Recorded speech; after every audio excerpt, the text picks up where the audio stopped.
오늘 본문을 통하여 거짓 그리스도인들의 속성을 살펴보고자 합니다. 본문을 보시면 교회 안에 일어난 문제 해결을 위해서 예루살렘 공회가 열립니다. 교회에 선출된 대표자들이 참석하게 됩니다. 이때 바울도 참여하게 되었습니다. 예루살렘 공회의는 오늘날 총회와 같은 역할을 하였습니다. 오늘 여러분 1절을 이렇게 보시기를 바랍니다.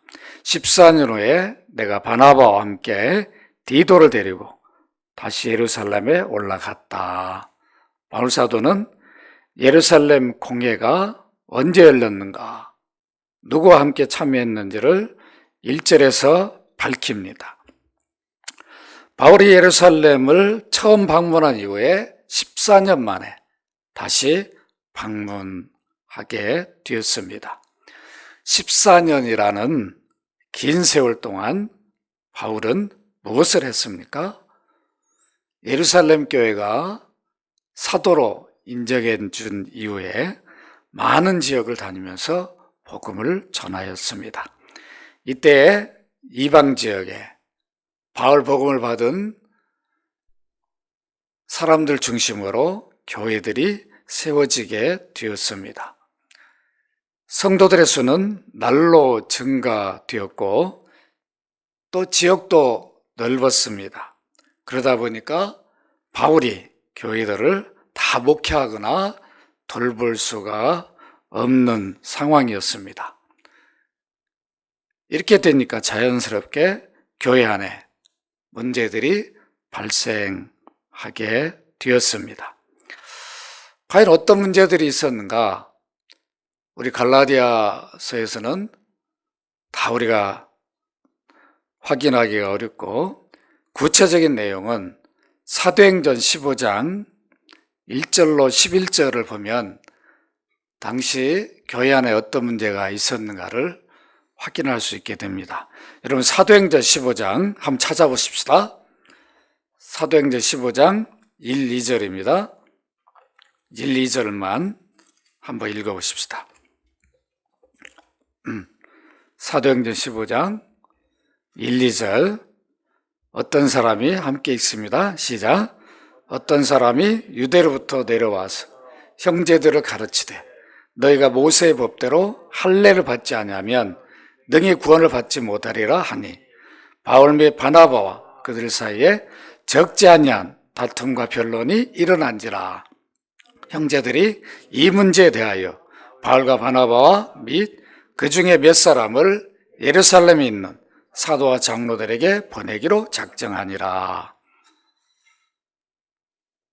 이렇게 사도행전 15장을 보시면 이 복음과 율법이 충돌한 모습이 나타납니다. 어떤 부분이 충돌했는가? 바울이 전한 복음과 유대 그리스도인들 사이에 구원론에 대한 충돌이었어요. 구원. 바울이 전한 복음과 유대 그리스도인들이 말하는 이 구원론에 분명한 차이가 있어서 대립하고 충돌하게 되었습니다. 바울은 율법을 지키는 것과 상관없이 예수 그리스도만 주로 믿으면 구원에 이른다. 예수만 믿어라. 예수 그리스도를 구주로 구원주로 받아들이면, 믿는다 고백하면 구원에 이르게 된다. 구원을 받게 된다. 이렇게 가르쳤습니다. 율법을 받은 유대인이나 율법이 무엇인지도 모르는 이방이든 그리스도를 주로 믿기만 하면 차별이 없다. 누구든지 그리스도를 주로 믿는다 고백하면 구원을 받게 된다.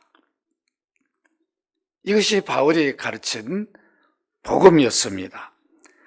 그런데 예루살렘에서 내려온 유대 그리스도인들은 바울이 복음을 전하여 세워진 교회 안에 들어와서 무엇을 주장했냐면 이방인이라 할지라도 예수만 믿어가지고는 구원에 이를 수 없다.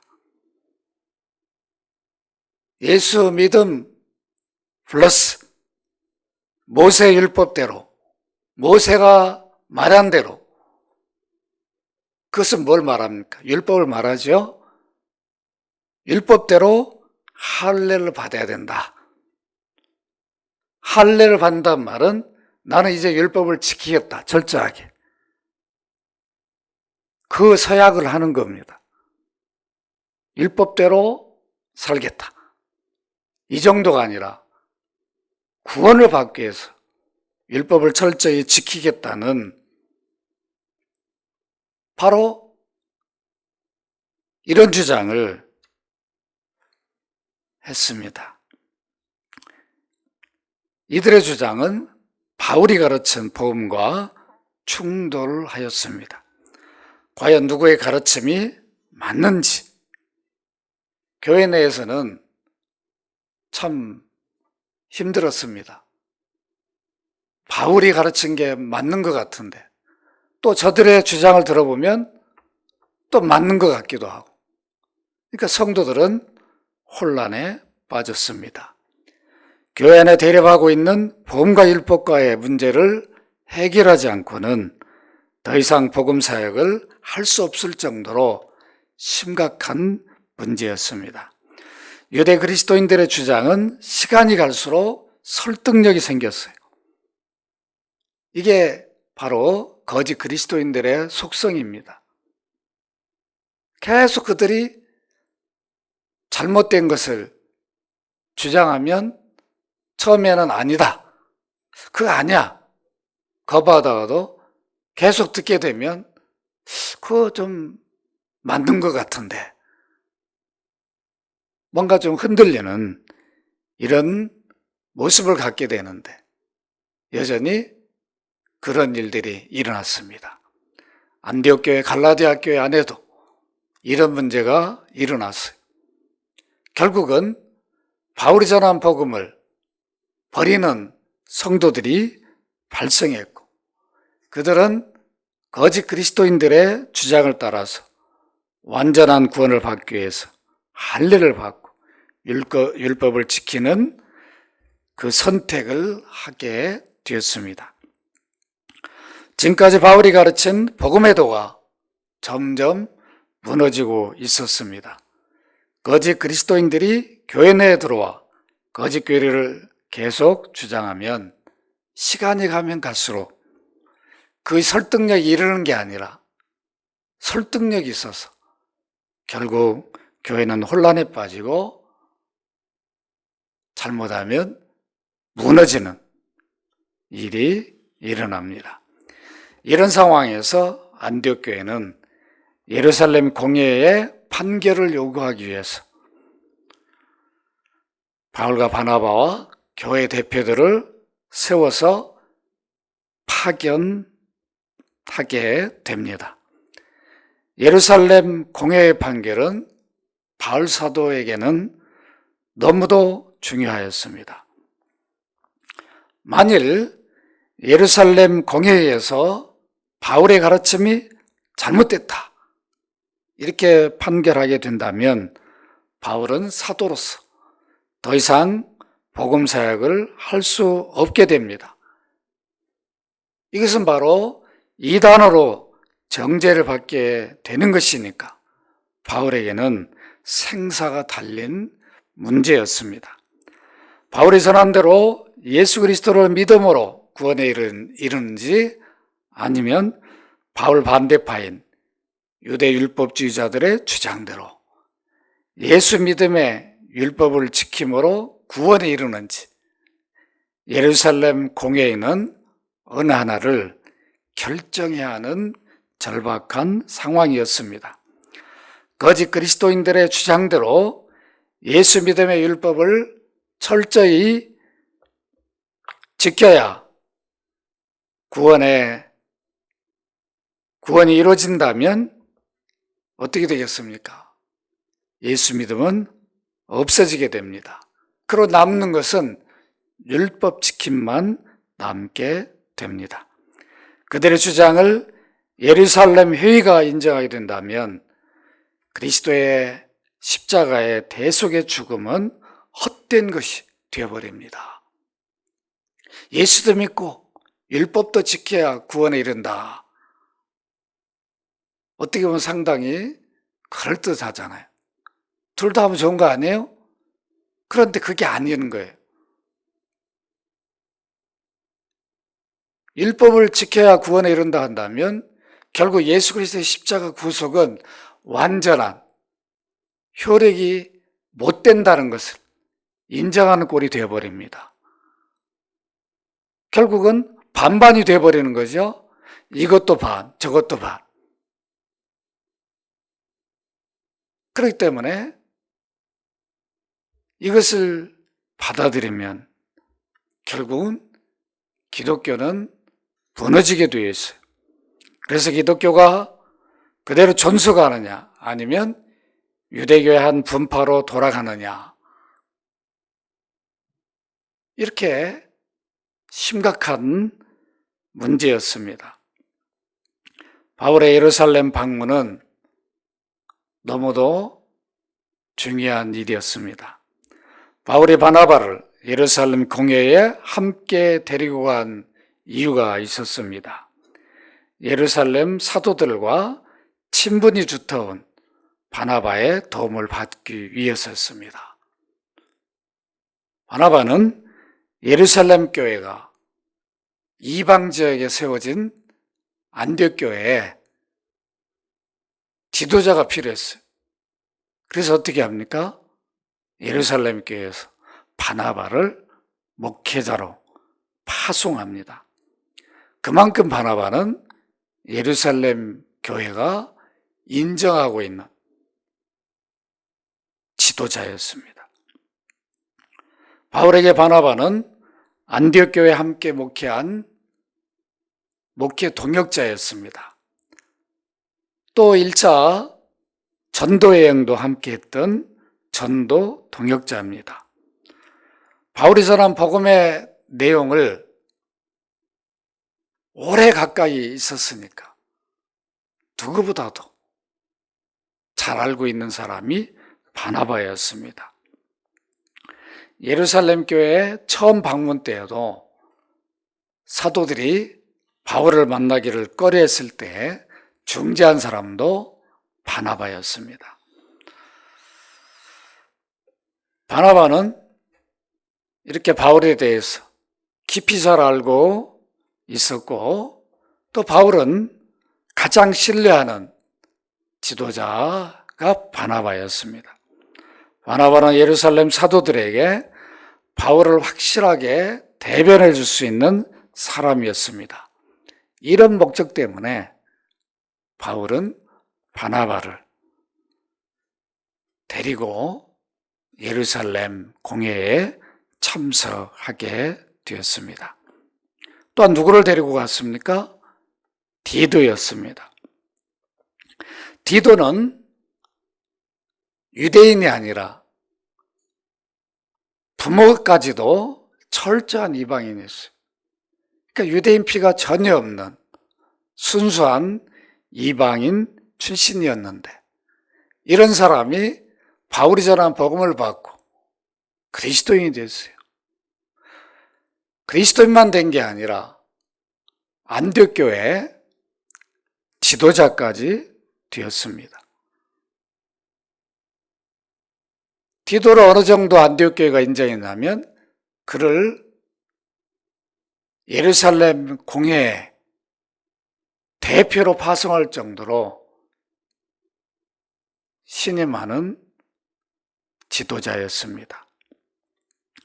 이렇게 바울은 디도가 자기의 복음을 받고 안디옥 교회 사역자도 되고,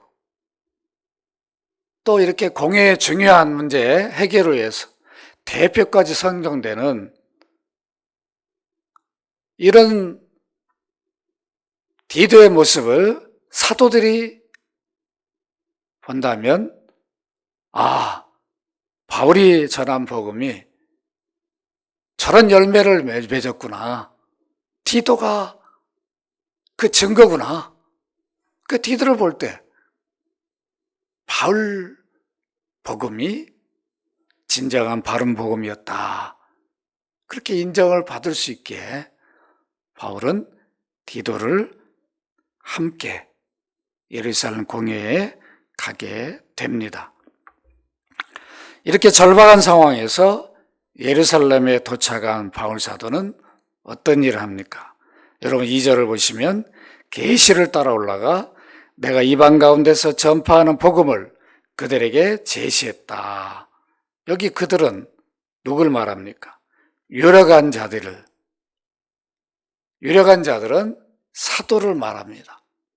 사사로이 했다. 개별적으로 만났다. 이런 뜻입니다.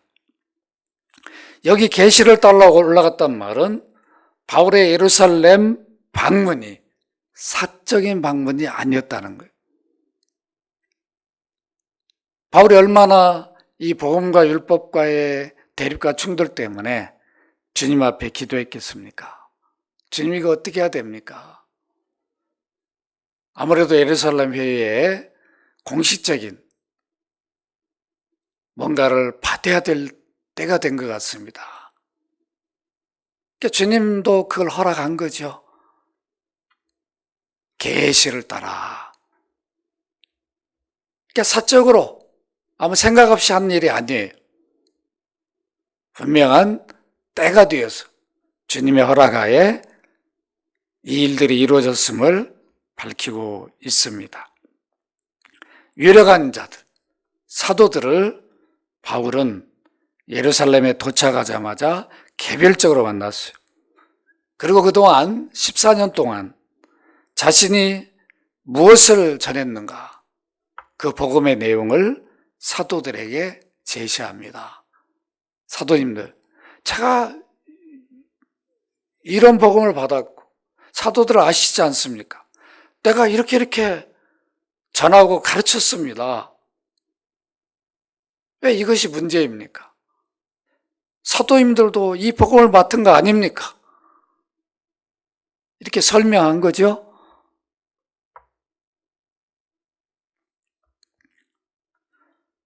바울이 개별적으로 사도들을 만난 이유는 자신이 전한 복음의 내용을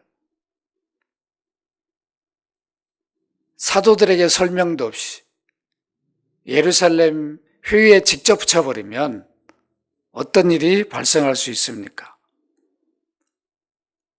예루살렘 공회에는 바리새파가 다수였습니다. 그러니까 결국은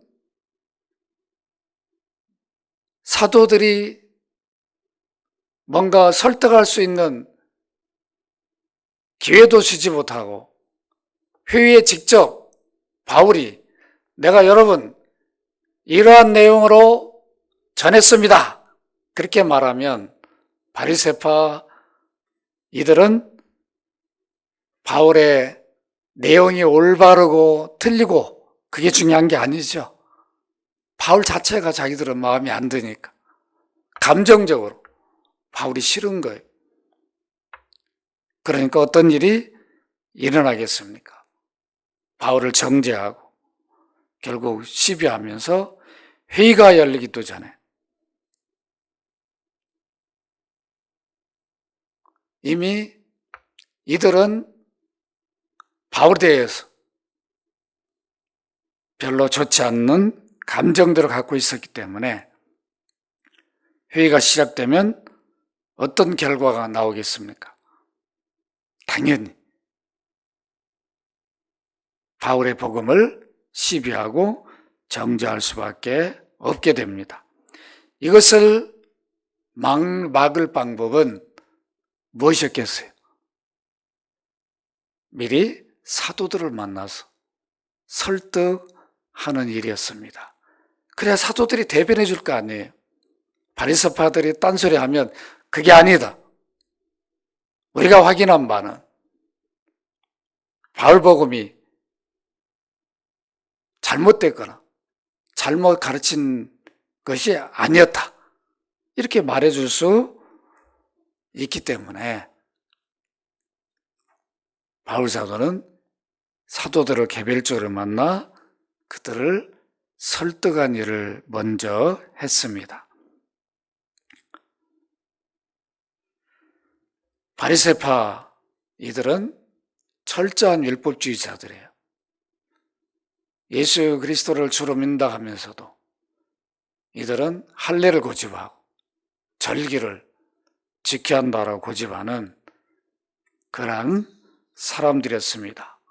그러니까 이들은 당연히 무엇을 주장하겠습니까?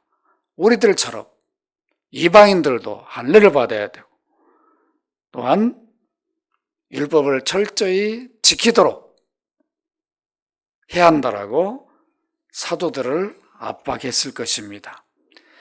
결국 사도들은 이 압박을 이기지 못해서 바울에게 불리한 판정을 내릴 수밖에 없고, 그렇게 된다면 바울은 더 이상 복음을 전하는 사역을 할 수 없게 될 것입니다.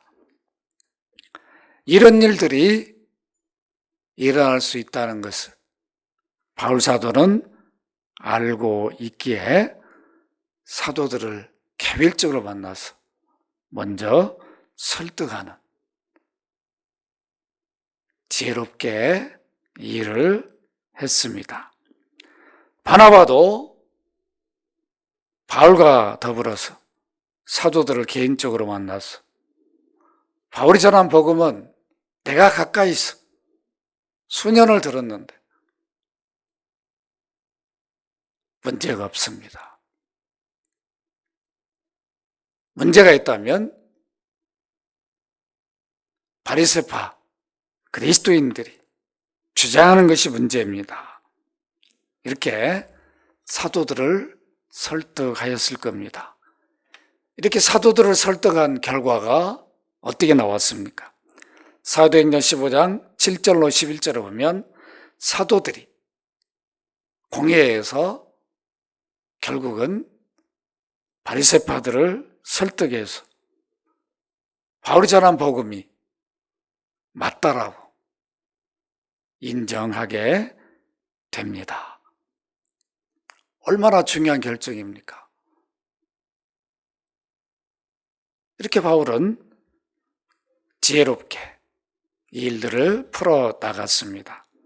3절을 보시면 바울 사도는 자신이 할례를 받은 바리새파 유대인 출신이면서도 이방인들에게 구원을 받기 위해 그리스도를 믿음 위에 할례를 받아야 된다, 그런 요구를 전혀 한 적이 없다는 것을 밝히고 있습니다.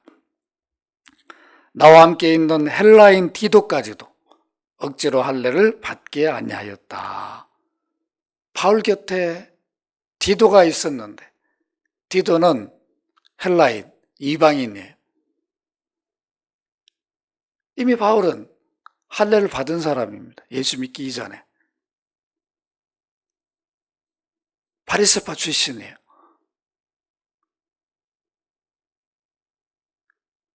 그런 사람이 이 할례가 필요했다면 어떻게 했을까요? 디도에게 야, 너 이방인이지만 너 할례를 받아라 했을 것인데 한 번도 바울이 디도에게 할례를 받으라고 요구한 적이 없었습니다. 또 억지로라도 받아라 한 적도 없었어요. 이것이 철저하게 바울이 복음만 가르쳤다는 증거라는 것을 제시합니다. 바울이 이방인 출신 디도를 예루살렘에 데리고 가서 사도들에게 인사를 시켰을 겁니다.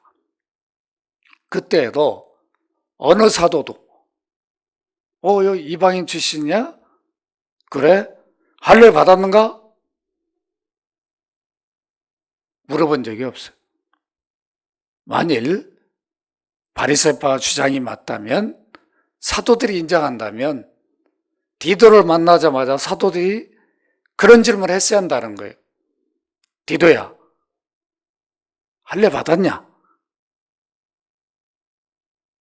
언제 받았냐? 물어봐야 되는데 한 번도 물어본 적이 없다는 것은 사도들 자체도 바리새파들이 할례를 받아야 한다고 하는 주장을 받아들이지 않고 있다는 증거라고 바울은 디도를 통해서 제시하고 있습니다. 바울은 처음이나 마지막이나 구원 얻는 길은 오직 예수 믿음이다. 이것만 가르치고 강조했어요. 할례를 받으라라고 요구한 적이 전혀 없었습니다. 바울 사도는 4절에서 3절의 이유와 자신이 전한 복음과 율법이 충돌하게 된 원인을 제시합니다. 여러분 4절 한번 읽어볼까요? 4절 이는 시작.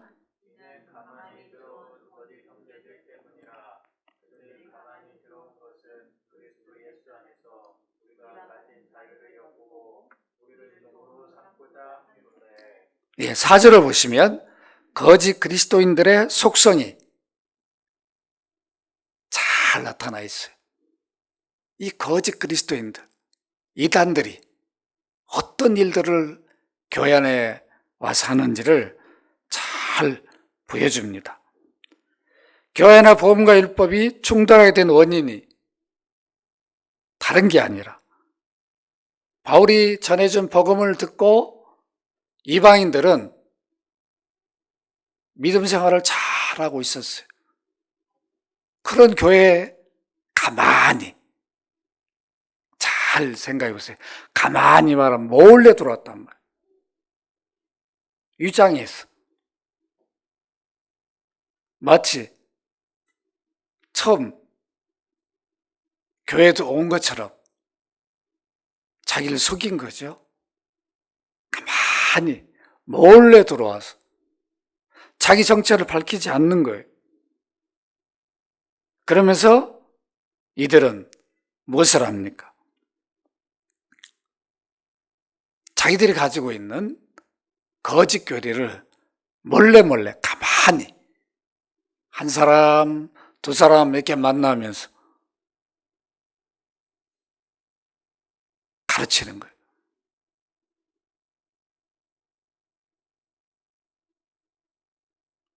이게 바로 거짓 그리스도인들의 속성입니다. 결국 이런 일을 하니까 복음을 받았는데 자꾸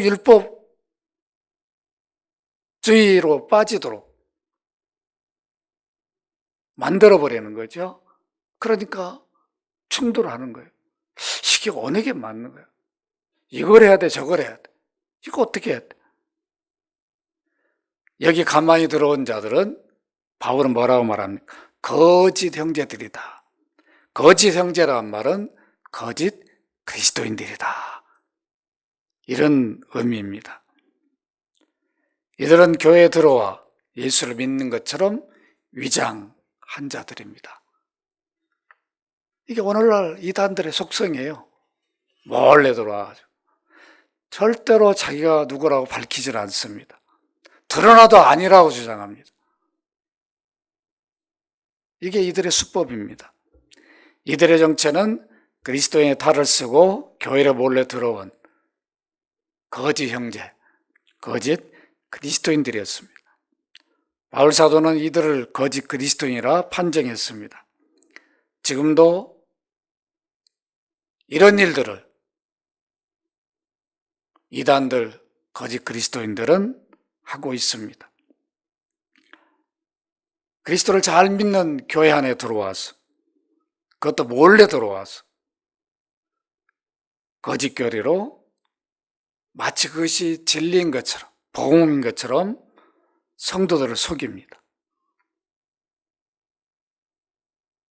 이렇게 속임을 당하면 교회는 혼란에 빠지게 됩니다. 이 이단들은, 거짓 그리스도인들은 항상 정상적인 교회에 몰래 침투합니다. 자기들끼리 뭘 이루는 게 아니라 꼭 교회를 공격해.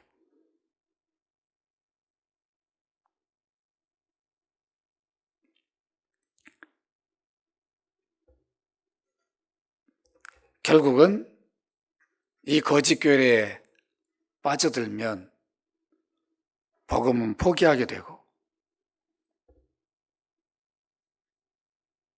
믿음도 버리게 됩니다. 그렇기 때문에 거짓 그리스도인들을 우리는 경계해야 합니다. 바울 사도는 유대 거짓 그리스도인들이 갈라디아 교회 안에 몰래 들어온 이유가 무엇이라고 제시합니까? 그리스도 예수 안에 가진 자유를 엿보고 율법의 종으로 삼기 위해서다.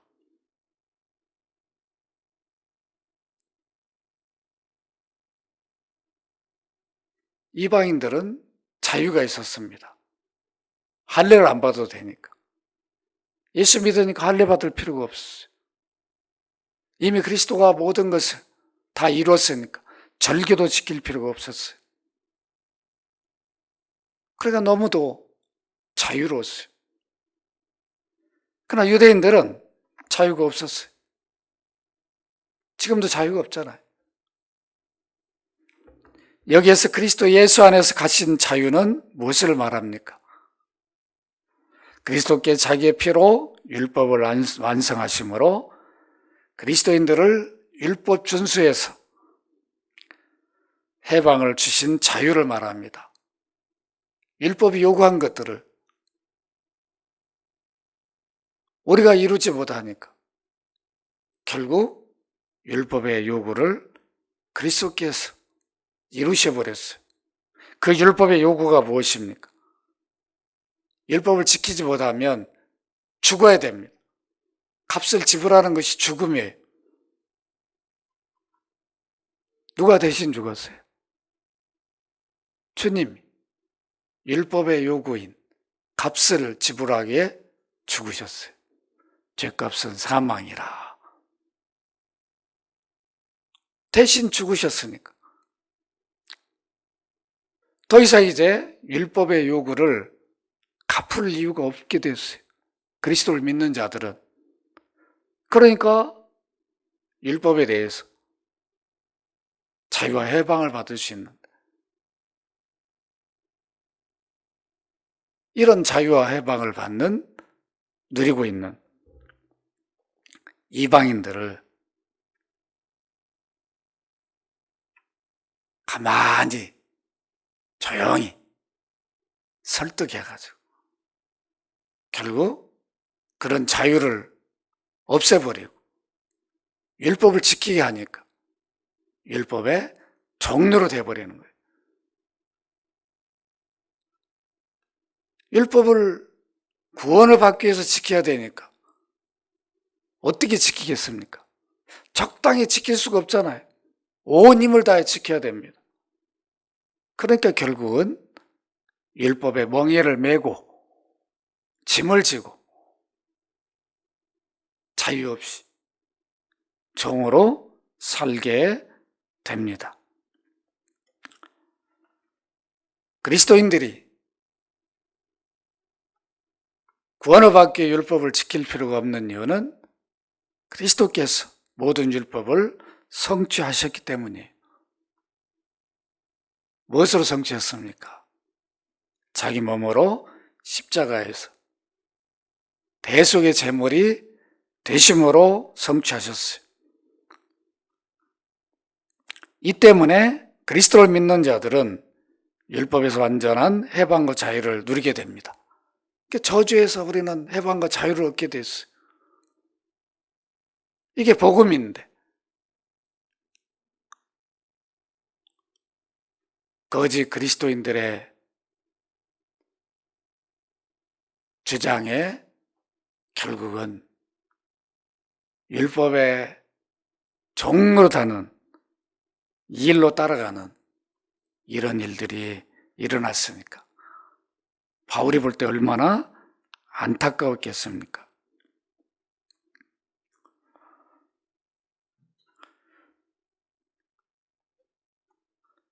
율법을 지키기 위해서 매 순간 매일 노력해도 율법은 지키지 못합니다. 지키지 못한 것을 지켜야 되니까 종노릇하는 거예요. 이게 유대인들이요, 유대 그리스도인들의 모습이었습니다.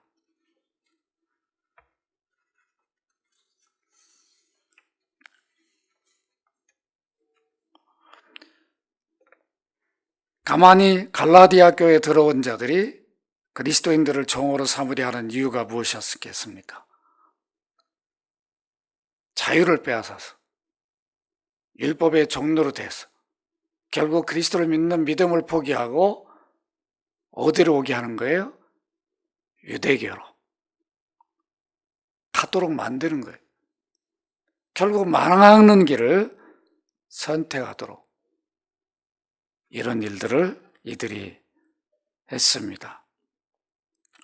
바울사도는 5절에서 자신이 얼마나 철저하게 복음을 지켰는가를 드러내 줍니다. 여러분 5절을 한번 읽어보십시다. 그들에게 시작.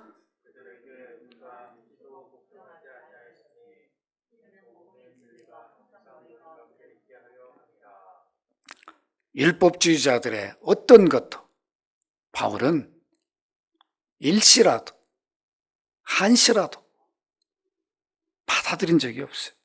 타협하지 않았다는 겁니다. 우리 이걸 본받아야 됩니다. 복음의 어떤 것도 우린 섞으면 안 되는 거죠. 타협하면 안 됩니다. 바울은 유대 거짓 그리스도인들과 좋은 관계를 유지하고 또 교회 안에 충돌을 피하기 위해서 그들이 요구하는 것들을 일시적으로라도 들어줄 수 있었어요. 그래 알았어. 우리가 요거 하나 해줄 테니까 이제 떠나. 예루살렘 빨리 돌아가. 이렇게 할 수 있었는데 안 한 거예요. 일시라도 그렇게 한다면 결국은 복음을 포기하는 것이 되잖아요. 예를 들어서 이방인들을 정결하게 하기 위해서 유대교의 의식법, 정결법, 식사법 등도 일시적으로라도 하지 않았어요. 손 씻는 거. 이거 뭐 아무것도 아니잖아요. 이런 것도 일체 허용하지 않았어요. 그러니까 얼마나 복음에 대해서 철저했는가를 잘 말해줍니다. 왜 이렇게 정결례에도 철저했는가?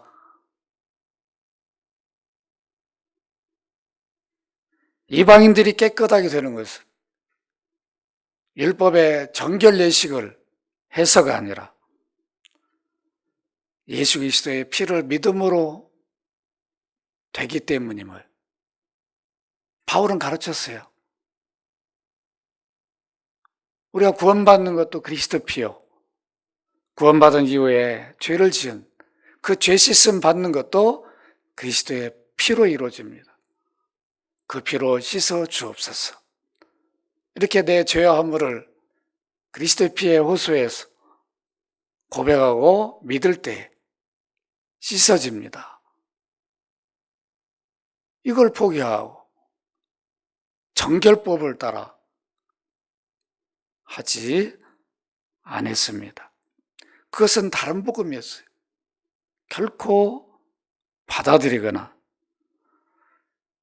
타협할 수 없었습니다. 우리는 바울의 이 모습을 잊지 말아야 됩니다. 어떤 경우에도 거짓 복음을 가진 자들의 주장을 받아들이거나 타협해서는 안 될 것입니다. 말씀을 맺습니다. 바울 당시에나 지금도 율법과 복음은 여전히 충돌하고 있습니다. 이 복음과 율법과의 관계가 잘못 이해하게 되면 교회 안에 혼란이 일어납니다. 어떤 분들은 예수 믿으니까 율법이 필요 없다. 율법 폐기주의로 가는 분이 있고, 어떤 분들은 예수 믿어도 우리는 율법을 철저히 지켜야 한다. 그러니까 율법주의를 또 주장하는 그런 분들이 있습니다. 바울은 복음을 전할 때 구원을 받기 위해서 율법을 지켜야 된다. 이건 아니라는 거예요. 구원을 받기 위해서는 예수 그리스도만을 믿으면 된다. 믿음 고백하면 된다. 그리스도가 이루신 구원 사역을 믿는다고 고백하면 그것이 구원이라는 겁니다.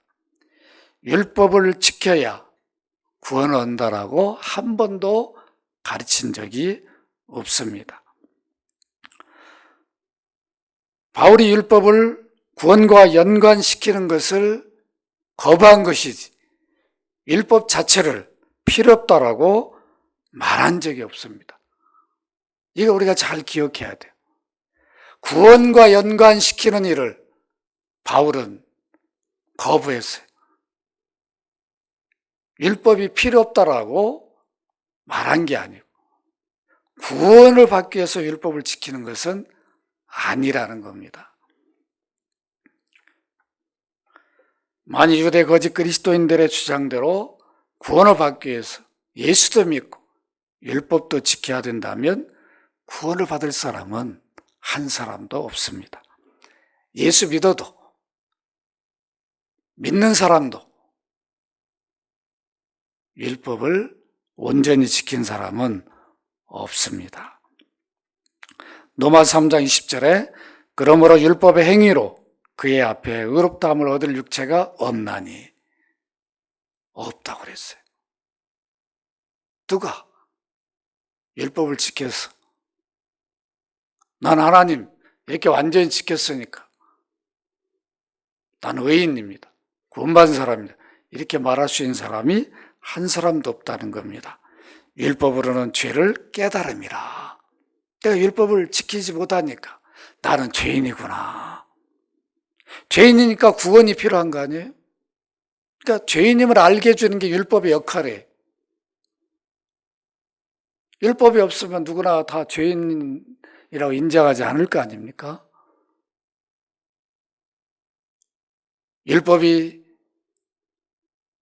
율법을 지키지 못한 자들에게 너는 죄인이다. 이걸 알려주니까 죄인이 죄에서 해방과 자유를 받으려면 그 죄값을 지불하신 그리스도를 믿는 길밖에 없는 거예요. 결국은 율법은 복음을 믿도록 하는 역할을 해줍니다. 그것밖에 없어요. 율법을 지켜서 구원에 이른 게 아니라 율법을 지켜 구원에 이르지 못하니까 예수를 믿어야 된다라고 그거를 알게 해줍니다. 바울 사도가 율법을 지킴을 구원의 수단으로 거부한 이유는 이것을 인정하면 그리스도의 구속 사역을 허무는 일이 되니까 거부한 것입니다. 사람은 율법을 지킬 수 없기 때문에 그리스도께 율법의 요구인 죄값을 대신 지불하기 위해서 십자가에 죽으셨습니다. 하나님의 아들 그리스도를 통하여 죄값을 대신 지불받았으니까 그리스도를 믿는 자들을 율법과 상관없이 의인으로 선언하였습니다. 선언해 줬어요. 의인이다. 너희는 내 백성이요 내 자녀다.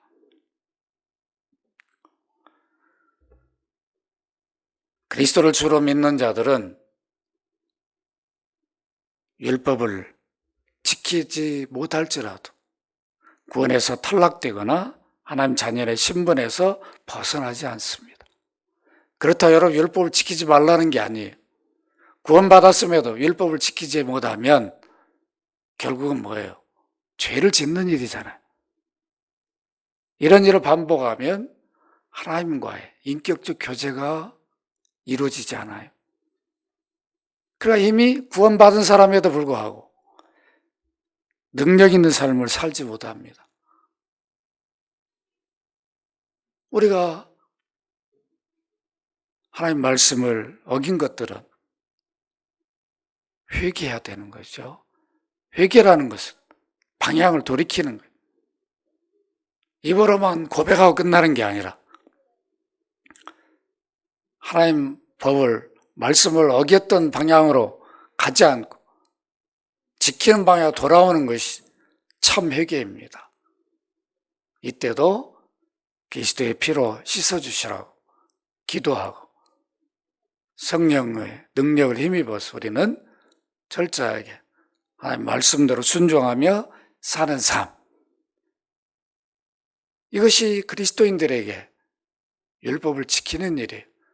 구원을 받기 위해 지키는 게 아니라 구원받은 사람이니까.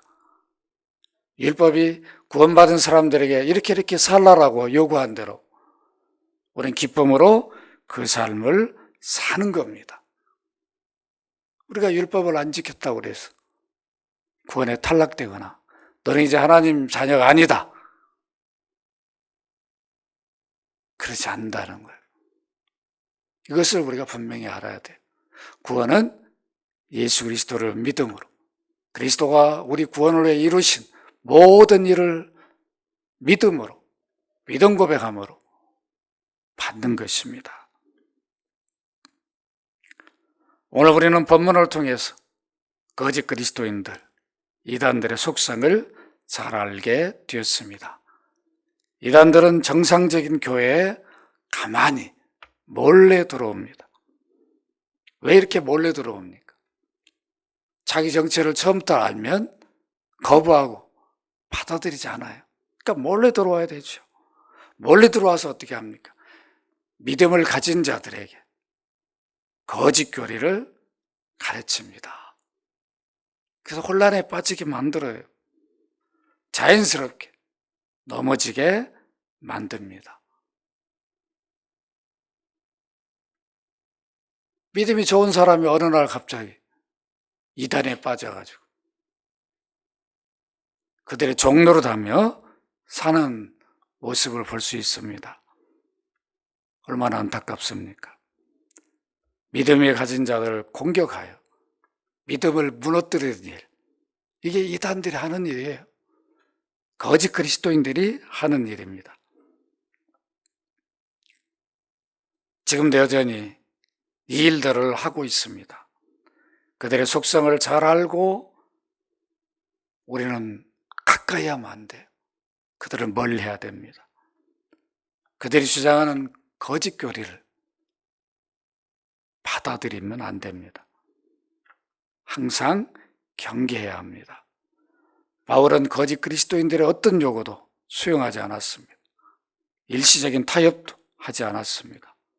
어떤 상황에서도 복음의 진리를 끝까지 지켜나갔습니다. 바울이 전한 복음에 그들의 주장을 섞는 일도 하지 않았어요. 양보한 적도 없었습니다.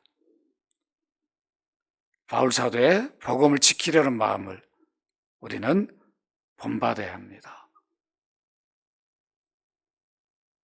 우리는 복음을 목숨처럼 소중하게 여겨야 됩니다. 내가 가진 복음, 바울처럼 끝까지 지키려는, 또 지켜나가는 귀한 믿음의 삶이 되기를 주의 이름으로 축원합니다.